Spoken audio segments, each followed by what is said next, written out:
Focus TV international breaking নিউজে আপনাদেরকে স্বাগতম। আসুন জেনে নেই আজকের প্রধান সংবাদ শিরোনামগুলো। ভারতে মসজিদকে মন্দির ঘোষণা আদালতের, নামাজ পড়তে পারবেন না মুসল্লিরা।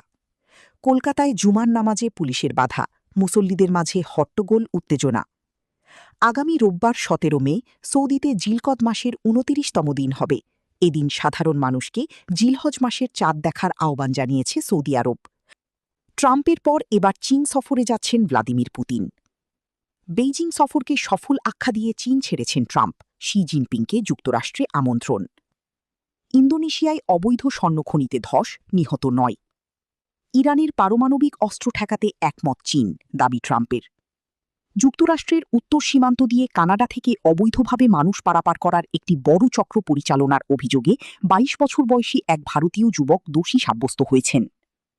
ইরান পরমাণু কর্মসূচি নিয়ে ওয়াশিংটনের সঙ্গে একটি কূটনৈতিক চুক্তিতে পৌঁছাতে ব্যর্থ হলে তেহরানকে ধ্বংস বা পুরোপুরি নিশ্চিহ্ন হওয়ার মুখোমুখি হতে হবে বলে হুঁশিয়ারি দিয়েছেন মার্কিন প্রেসিডেন্ট ডোনাল্ড ট্রাম্প।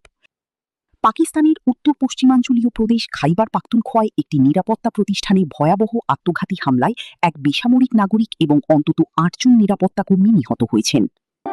এই ছিল আজকের প্রধান আন্তর্জাতিক সংবাদ শিরোনাম। আমাদের পরবর্তী সংবাদ দেখার জন্য ফোকাস টিভির সাথে থাকুন।